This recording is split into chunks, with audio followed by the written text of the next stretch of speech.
اچھا، تو آج کا جو ہمارا موضوع ہے نا، وہ ایک ایسا موضوع ہے جس پر میرا خیال ہے کہ انٹرنیٹ استعمال کرنے والے تقریباً ہر بندے نے کبھی نہ کبھی ضرور سوچا ہوگا۔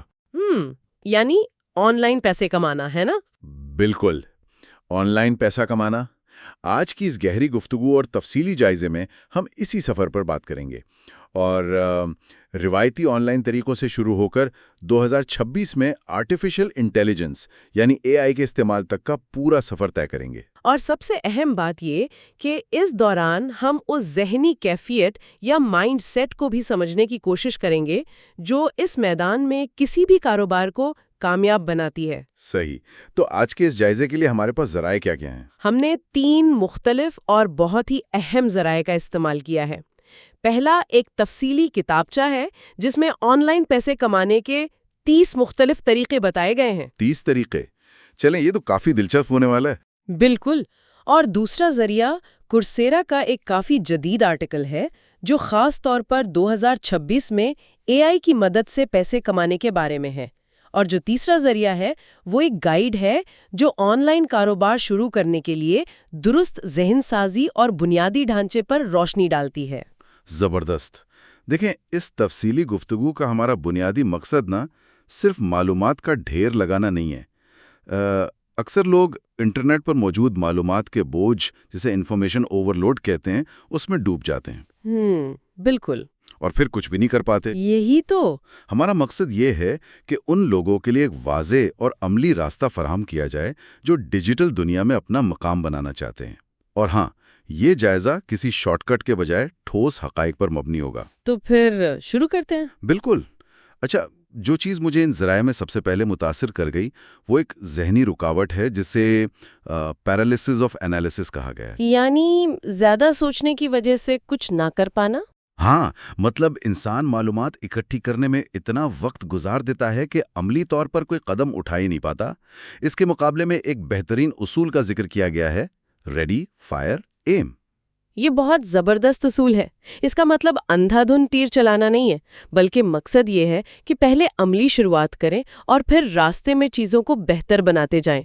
صحیح، کیونکہ اگر ہم اسے بڑے تناظر میں دیکھیں نا تو ماہرین بتاتے ہیں کہ 97% لوگ آن لائن دنیا میں اس لیے ناکام ہوتے ہیں کیونکہ وہ کسی جادوئی بٹن کی تلاش میں رہتے ہیں۔ ارے ہاں، وہ میجک بٹن یا پھر چمکتی ہوئی چیزیں جنہیں شائنی آبجیکٹس کہا گیا ہے، لوگ ان کے پیچھے بھاگتے ہیں کہ بس کلک کیا اور پیسے آنا شروع۔ جو کہ ظاہر حقیقت نہیں ہے۔ بالکل نہیں ہے۔ ذرائع کے مطابق آن لائن کاروبار کا اصل انجن صرف 4 حصوں پر مشتمل ہے، اور یہ چاروں حصے مل کر کام کرتے ہیں۔ اور وہ 4 حصے کون سے ہیں؟ پہلا حصہ یہ ہے کہ ایک سادہ سی ایک پیج پر مشتمل ویب سائٹ بنائی جائے۔ دوسرا حصہ یہ کہ وہاں آنے والوں کو کوئی مفت تحفہ یا فری گفٹ آفر کیا جائے۔ فری گفٹ سے مراد جیسے کوئی PDF یا چھوٹی سی گائیڈ؟ بالکل، کوئی بھی ایسی چیز جو ان کے کسی مسئلے کو حل کرے۔ پھر تیسرا اور سب سے اہم حصہ آتا ہے ای میل لسٹ بنانا، جیسے AWA یا گیٹ رسپانس کے ذریعے۔ اور چوتھا حصہ یہ ہے کہ اس لسٹ کے لوگوں کو پروڈکٹس پروموٹ کی جائیں۔ ایک منٹ، میں یہاں تھوڑا سا مجھے ایک سوال پوچھنا ہے۔ آج ہم 2026 کے قریب ہیں، سوشل میڈیا، ٹک ٹاک، انسٹاگرام کا دور ہے۔ کیا واقعی لوگ آج بھی ای میلز کھولتے ہیں؟ مجھے معلوم تھا آپ یہ سوال کریں گے، اور بظاہر ایسا لگتا ہے کہ ای میل پرانی ہو گئی ہے، لیکن فہرست یا لسٹ بنانا سب سے اہم اس لیے ہے کیونکہ اس سے لوگوں کا اعتماد جیتا جا سکتا ہے۔ اچھا، وہ کیسے؟ دیکھیں، سوشل میڈیا پر آپ کے چاہے لاکھوں فالوورز ہوں، وہ پلیٹ فارم کبھی بھی آپ کا اکاؤنٹ بند کر سکتا ہے، آپ کا اس پر کنٹرول نہیں ہے۔ لیکن ای میل لسٹ آپ کی اپنی ملکیت ہوتی ہے۔ جب کوئی آپ کو اپنا ای میل دیتا ہے تو وہ آپ پر بھروسہ کر رہا ہوتا ہے۔ یعنی یہ ایک ڈائریکٹ اور ذاتی رابطہ بن جاتا ہے۔ بالکل، اور اسی رابطے کے ذریعے آپ ان 3 بڑی کیٹیگریز میں کام کر سکتے ہیں جو آن لائن کام کے لیے سب سے زیادہ منافع بخش بتائی گئی ہیں۔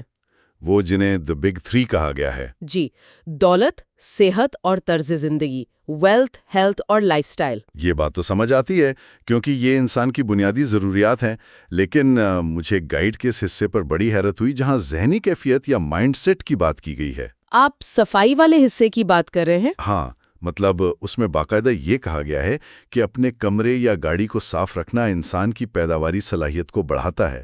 ایک آن لائن کاروبار کرنے والے کو اپنی گاڑی صاف رکھنے سے کیا فرق پڑتا ہے بھائی؟ یہ دراصل کوگنیٹو لوڈ یا ذہنی بوجھ سے جڑا ہوتا ہے۔ بکھرا ہوا ماحول لاشعوری طور پر ہمارے ذہن کو تھکاتا ہے۔ ایک صاف کمرہ ذہن کو واضح سوچنے کی جگہ دیتا ہے۔ صحیح۔ اور اس کے علاوہ گائیڈ میں ڈرینز اور ریڈیٹرز کا جو تصور ہے وہ تو بہت ہی کمال کا ہے۔ ہاں، ڈرینز یعنی وہ منفی سوچ والے لوگ جو آپ کی توانائی نچوڑ لیتے ہیں۔ بالکل، جو ہر حل میں نیا مسئلہ نکال لیتے ہیں، ان سے دور رہنا ضروری ہے۔ اور ریڈیٹرز وہ مثبت لوگ ہیں جن کے ساتھ وقت گزارنا آپ کو آگے بڑھنے کا حوصلہ دیتا ہے۔ یہ تو واقعی ایک زبردست بنیاد ہے۔ اچھا، اب تھوڑا سا ان منافع بخش آن لائن ذرائع کی حقیقت کی طرف آتے ہیں، کیونکہ ذرائع میں جو آمدنی کے اعداد و شمار ہیں انہوں نے تو مجھے حیران کر دیا ہے۔ اعداد و شمار تو واقعی کافی بڑے ہیں۔ جی، مطلب وہاں لکھا ہے کہ بلاگنگ سے ماہانہ 200 سے لے کر $3 لاکھ تک کمائے جا سکتے ہیں، اور یوٹیوب سے $100 سے لے کر $10 لاکھ ماہانہ تک کی آمدنی ممکن ہے۔ یہ جو 200 اور $3 لاکھ کے درمیان کا فرق ہے نا، یہ بہت بڑا ہے۔ ایسا کیا ہے جو اس فرق کو اتنا بڑا بناتا ہے؟ دیکھیں، یہ فرق دراصل رسک، سرمایہ کاری اور وقت کا ہے۔ چلیں اس کا موازنہ ڈراپ شپنگ سے کرتے ہیں۔ ذرائع بتاتے ہیں کہ ڈراپ شپنگ سے 3000 سے $3 لاکھ ماہانہ بن سکتے ہیں۔ لیکن ڈراپ شپنگ میں تو رسک بھی کافی ہے نا؟ بالکل، اس کے لیے کم از کم $2000 کی ابتدائی سرمایہ کاری درکار ہوتی ہے، اور اس کا مکمل انحصار فیس بک اشتہارات اور ان کی سخت پالیسیوں پر ہوتا ہے۔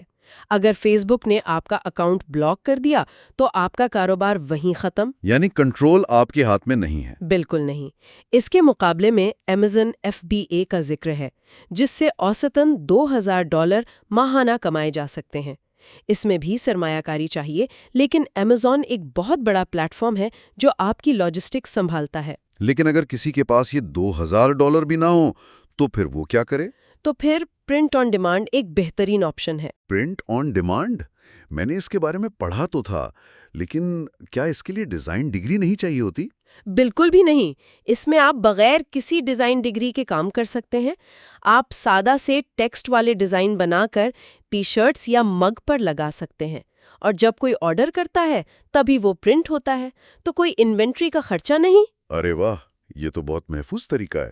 اور فری لانسنگ کا بھی تو ذکر تھا اس میں۔ جی، فری لانسنگ کے ذریعے آپ روزانہ $30 سے $500 تک کما سکتے ہیں اپنی مہارت کے حساب سے۔ اور جن کے پاس کوئی خاص مہارت نہیں ہے ان کے لیے بھی کچھ دلچسپ حقائق تھے، جیسے وہ کلک ورکر بن کر چھوٹے چھوٹے ٹاسک کرنے پر $9 فی گھنٹہ کما سکتے ہیں۔ جی، یا پھر ویب سائٹس اور ایپس کا جائزہ لینے پر، یعنی ان کا ریویو کرنے پر $5 سے $15 فی گھنٹہ کمائے جا سکتے ہیں۔